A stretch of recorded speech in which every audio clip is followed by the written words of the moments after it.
Bon, salut les aminches, on est le Catlef a presque toujours tort, on est le jeudi 12 novembre 2020. Donc je refais encore une vidéo, enfin peut-être plus courte, mais enfin c'est vrai qu'il faut pas faire des trucs trop longs, de toute façon personne regarde. Je me demande si je parle de mieux en mieux ou si encore je m'embrouille, j'avale mes mots et tout, enfin bon, ça a l'air quand même d'aller un peu mieux, hein. Donc je vais commencer par la prière quand même, hein. Donc déjà en note liminaire, peut-être avant de faire la prière, je vais dire que je vais peut-être changer un peu ma prière, hein. Je vais faire une prière pour que, bon, je dirai après, donc voilà. Et donc, bon, je fais la prière, alors tant pis, c'était bon, ma note liminaire voulait dire que je faisais une prière différente, donc voilà ma prière. Internet est grand et Google est son faux prophète. S'il te plaît, Google, protège mes vidéos de toute coopération passive et puis augmente mon audience. Augmente mon audience pour qu'il y ait au moins quelques personnes qui m'écoutent, hein, que mon nombre d'auditeurs augmente, hein. Puis si tu as l'occasion aussi, renvoie dans les chiottes de l'histoire l'Empire américain nationiste, hein. Ça vaut toujours, hein. Voilà. Donc j'ai peut-être mon clash maintenant, je vais faire, hein. Je vais quand même clasher encore clasher Dieudonné et son pote Soros là, hein.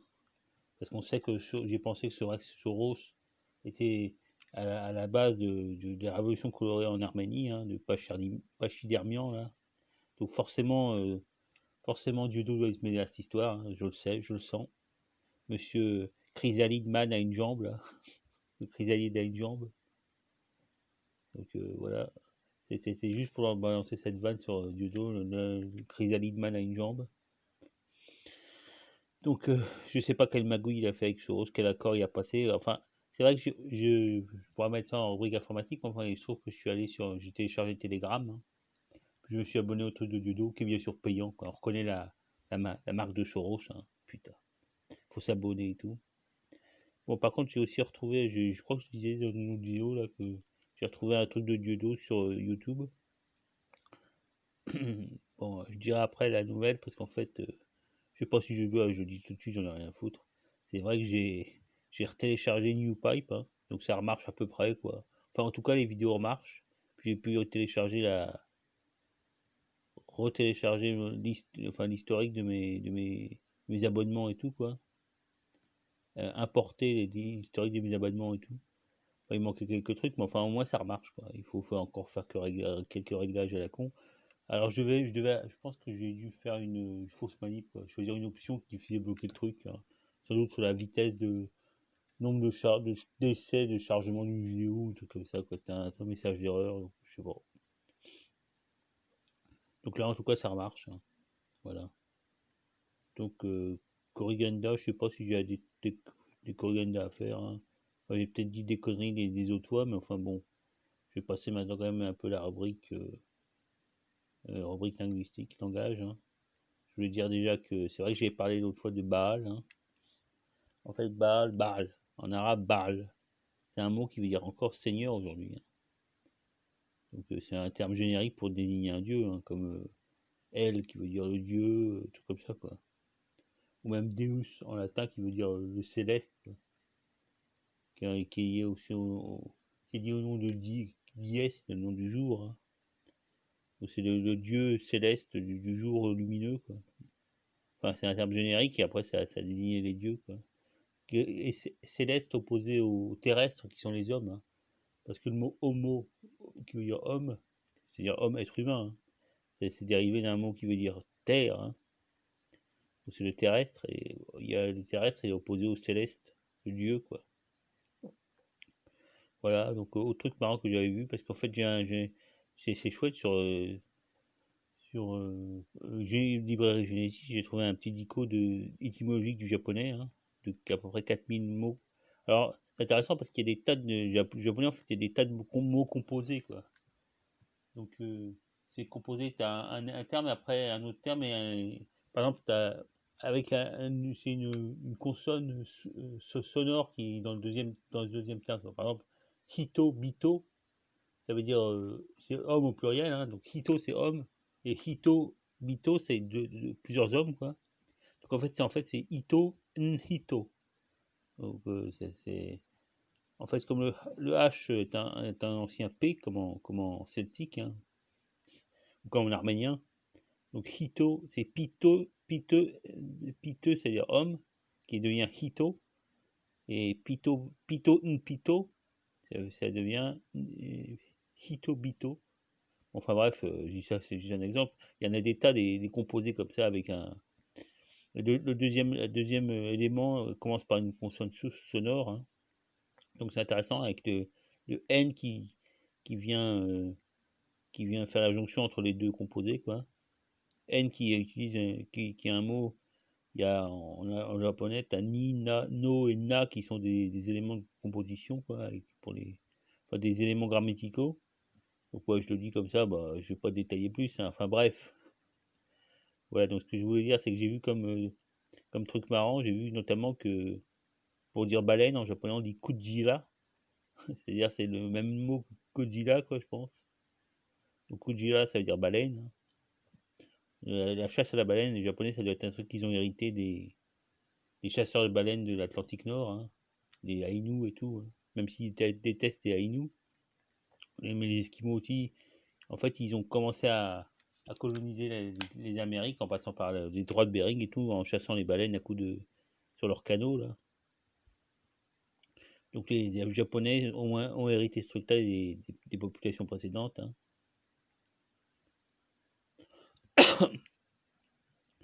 Autre truc, bon alors Kujira baleine, hein. Mais bon c'est très intéressant. J'ai pu retrouver le titre parce qu'en fait j'ai coupé, il faudrait que je retrouve son ancien PC. Mais j'ai trouvé ce truc, mais j'avais coupé la partie qui parlait uniquement d'étymologie, enfin, qui faisait uniquement l'étymologie lexique, donc c'est juste une partie d'un bouquin plus long, quoi. Donc il faudra que je retrouve le titre. Hein. Voilà. Donc ce que je voulais dire aussi à propos du français, des emprunts, des mots, des emprunts anglais qui sont en français. Donc c'est vrai que le français a tendance à généraliser le son E. Par exemple, on dit un bug, un gun. Donc c'est le E muet, quoi. Et en fait, c'est bizarre parce qu'en fait, c'est l'anglais qui est un de ces types de langues où toutes les consonnes, il y a deux voyelles. Il y a les voyelles accentuées qui sont des diphtongues, hein. Donc hey comme hate, truc comme ça. Et puis toutes les autres consonnes, toutes les autres voyelles, elles sont en fait c'est un E muet, quoi. Donc je sais pas, il faut que je trouve un exemple. Understand. Donc tu as understand. Donc c'est E, et puis il y a une diphtongue à la fin, le truc qui est accentué. Hein. En général, il y a une seule voyelle qui est accentuée dans un mot. Donc ce qui explique qu'en fait, le français a généralisé le E muet, hein, en tout cas pour ce qui est écrit U hein, comme gun, truc comme ça. En fait, normalement, en anglais, c'est gun, c'est une espèce de A, quoi. Mais en français, on dit gun. Parce qu'on a généralisé le fait qu'il y ait des E muets dans la plupart des voyelles soient réduites à des E muets, quoi. Centralisé en E muet. Alors ce fait de mettre toutes les voyelles donc non accentuées en E muet, c'est pareil en arabe maghrébin. Hein. Même bon. Donc même soit c'est E muet, soit c'est carrément supprimé. Par exemple, balade devient bled. Bon. Donc c'est la voyelle accentuée est la seule qui reste en arabe maghrébin et en berbère aussi. En berbère, c'est encore plus hardcore, quoi. Donc ce truc, ça existe aussi dans plein de langues. Par exemple, en portugais, c'est un peu comme ça aussi. En russe aussi, sauf qu'ils n'ont pas de E muet, mais donc le E muet, c'est une espèce de voyelle non articulée, quoi. C'est-à-dire, il y a pas de. Bon, ouais, enfin, c'est ce que je voulais dire. Ouais, un autre truc que je voulais dire, c'est que une autre caractéristique de l'anglo-américain notamment, enfin l'anglais en général, c'est la voyelle, la consonne initiale est aspirée, quoi. Donc tu dis time, comme en japonais, comme en chinois, quoi. C'est pour ça qu'on dit que l'anglais ressemble vachement, vachement au chinois, parce que si tu ajoutes le truc aspiré, les voyelles, les consonnes aspirées plus les diphtongues, time, pay, peace, ouais. Donc c'est une consonne aspirée, ça s'appelle. Hein. Et puis une autre caractéristique, alors ça de notamment de l'anglo-américain, c'est le D qui devient G, qui est en fait une voyelle rétroflexe comme ils ont beaucoup en Inde. Donc après ça devient une espèce de R à un seul battement. Hein. Opportunity, opportunity. Donc voilà. Donc c'était 3 caractéristiques du phonétisme anglais moderne. Get out of here, ouais. Donc il le prononce le D ou le T hein, devient de. Et après E, une espèce de R à un seul battement. Donc voilà. Alors il faut savoir que les voyelles, avant elles étaient normales, hein, les voyelles qui sont écrites par exemple A, se prononcer A et tout en moyen anglais, en ancien anglais. Et maintenant il y a une espèce de mutation de toutes les voyelles, quoi. Donc A devient A comme dans hate. Le OU qui était écrit U, hein, devient A, une espèce d'autre A, puis toutes les voyelles ont été décalées vers un truc bizarre, quoi. Donc avec maintenant en plus l'opposition entre toutes les voyelles accentuées sont devenues des diphtongues. Donc diphtongue soit avec enfin bref, c'est assez compliqué, mais enfin c'est intéressant comme truc. Hein. Donc une fois que vous savez tous ces trucs-là, voyelle accentuée égale diphtongue, voyelle non accentuée égale E muet, aspiration, bon, vous apprenez un peu à parler, comprenez un peu comment fonctionne le fait de parler anglais, quoi. Bon voilà, c'est ce que je voulais dire, hein. De toute façon, il faudrait que ce soit plus clair, il faudrait que j'écrive. Hein. Enfin, bref, je redirai peut-être si j'y repense.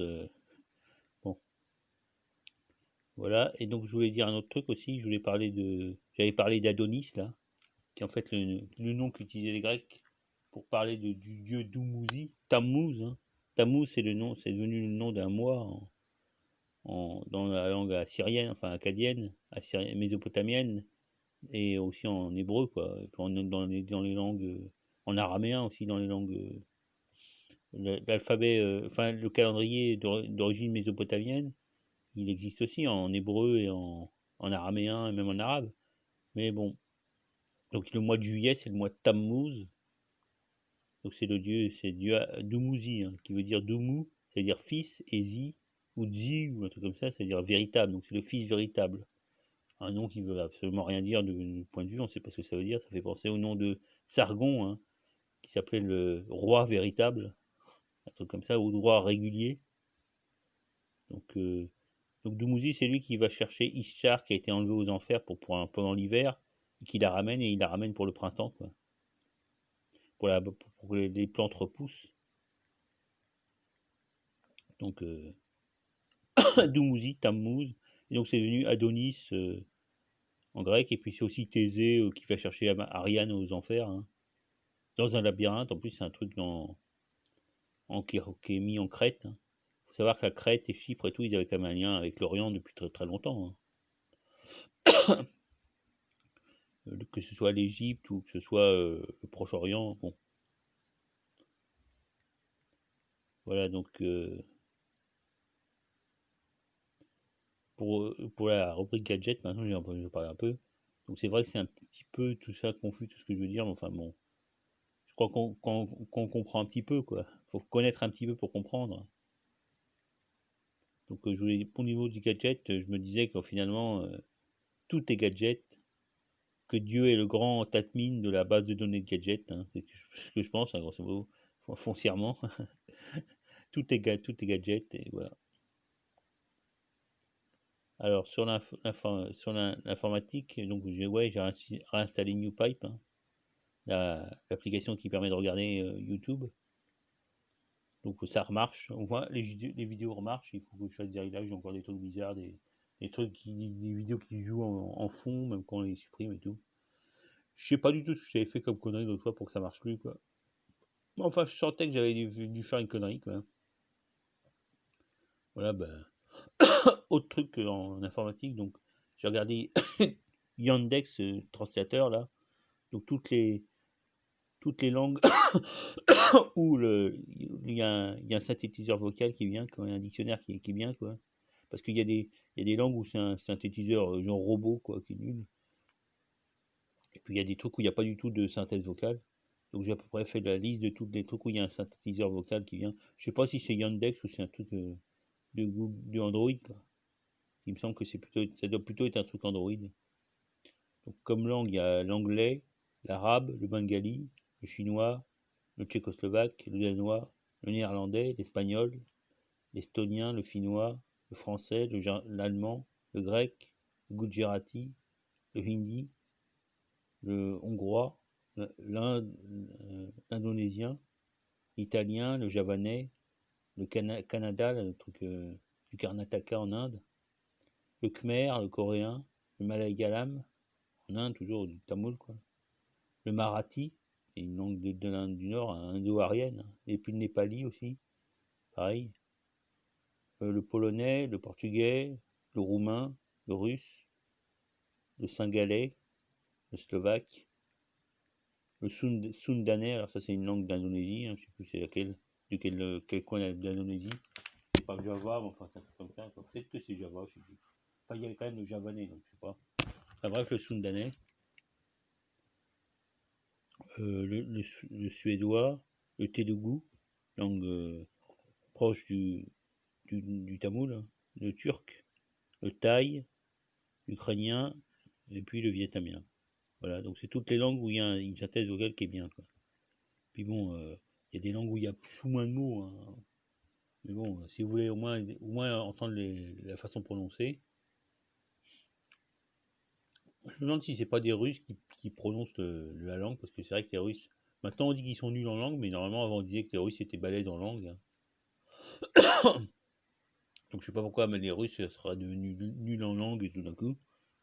Bref, voilà, donc maintenant je vais peut-être parler de politique, hein. J'ai deux, trois trucs à dire. Donc sur RT, il y a Tadei qui a reçu. Alors j'ai compris ID, là, souvent il y a une je sais pas comment, un truc de. Comment on dit là, un truc de. Je sais plus le terme. Enfin bref, attends, je vais mettre pause peut-être, hein, pour essayer de retrouver le terme. Je sais plus. Enfin bref, c'est pas anagramme, mais c'est IDI. Ça veut dire en fait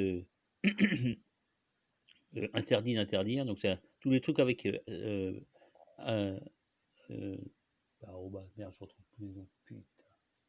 Dièse et IDI, ça concerne les trucs d'interdit d'interdire, hein. Je me demandais ce que ça voulait dire. Je crois que c'était un sigle. Oh, la sigle, c'est ça le mot. Bah ouais, il faut retrouver les mots en utilisant, hein. Donc je crois que c'était un sigle technique d'un truc européen ou un truc comme ça. En fait, c'était interdit d'interdire. Donc il y a Tadei qui a invité Chevènement pour une émission spéciale d'interdit d'interdire où il n'y a que lui. Donc, parce qu'il a publié un bouquin qui s'appelle Qui veut risquer sa vie la sauvera. C'est ses mémoires. Donc après avoir fait son truc là, voir à Zemmour sur CNews là, où il a parlé de décapitation avant qu'il y ait des décapitations. Donc là il y a des tas de mecs sur internet qui sont étonnés, quoi. Au mieux on va dire ça. Donc là il est venu chez Tadei pour parler de son histoire, quoi. Enfin, il a parlé de des grandes étapes, hein, ces 3 démissions dans les trucs dans les gouvernements socialistes là, au moment de contre l'Europe, contre l'Irak et contre la Corse, contre des actions des gouvernements contre ces 3 trucs, hein. Donc c'était pas inintéressant, mais enfin, on sent quand même que c'est un socialo, quoi. Il est un socialo hardcore, mais en même temps, enfin, un socialo, mais pas communiste, quoi. Donc il y a des trucs qu'il devrait dire qu'il dit pas, quoi. Voilà, donc autre truc qu'a fait hier, enfin aujourd'hui ou hier, IDI, là, interdit d'interdire, il y avait un truc culturel, donc il y avait notamment un mec qui a écrit un bouquin qui s'appelle Le colonialisme vert, donc un certain Guillaume Blanc. Donc je n'ai pas regardé, mais enfin, le titre est intéressant, hein, comme concept, quoi. Voilà, donc pour ce qui est à propos du Haut-Karabakh, donc là j'ai regardé, il paraît en fait que l'Arménie a été dirigée par des mecs qui venaient du Haut-Karabakh pendant des années, quoi, 20 ans. Un peu comme le FPLT en Éthiopie, quoi. Donc en fait, les gars, ils devaient être pro-russes, c'était un petit peu comme c'était une espèce d'enclave russe et tout, donc ça. Après, là, ils les ont lâchés, enfin plus ou moins, mais c'était ça l'idée, quoi. Donc quand il y a eu la révolution colorée en Arménie, bon, c'est sûr que les Russes, là, ils se sont distanciés, mais ouais, donc c'est un peu l'histoire. C'est vrai que l'histoire, les trucs qu'on connaît pas, donc on les voit de loin et puis on a l'impression que ça se passe comme ça, mais enfin, il y a toujours une histoire, quoi. Autre truc, donc en fait, Il se trouve que R4 est bien mort, le le négociateur de l'OLP, là. Donc il n'y a pas que des choses bien qui se disent sur lui, hein. Donc il serait mort du Covid. Donc il y a eu son enterrement, là, filmé sur RT. Donc ouais, c'est vrai qu'il a fait des choses, enfin il a négocié, un peu comme genre Arafat avait négocié. Enfin bref, il est mort de toute façon.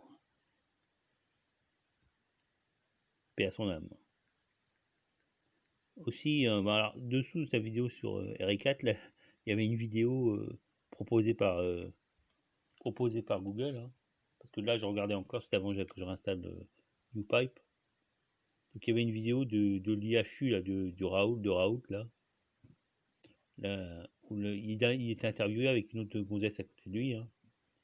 Qui était genre très calme, tout que, il parlait pas de façon polémique comme il fait à la télé, au télé mainstream, hein. Bon, c'est vrai que, comme disait Dieudonné, Raoult, il a baissé son froc, hein. Donc, enfin, c'est ce qu'il disait dans une de ses vidéos, Dieudonné, parce qu'il parle plus vraiment, parce qu'il est menacé de passer au conseil de discipline des médecins, quoi. Donc, c'est normalement les mecs qui se font un peu gaffe, quoi. C'est comme quand ils risquent toujours d'être mis en examen, ils ferment leur gueule. Donc, c'est vrai que là, le Raoult, il avait l'air un peu calme, hein. Je me demande s'il n'avait pas d'ailleurs coupé ses cheveux un petit peu. Bref, la question qui était posée à Raoult et à la nana, là, c'était pourquoi meurt-on du Covid? Voilà, donc ça c'est un bon. Alors, pourquoi meurt-on du Covid? C'est parce qu'on est vieux, en fait, c'est ça, hein.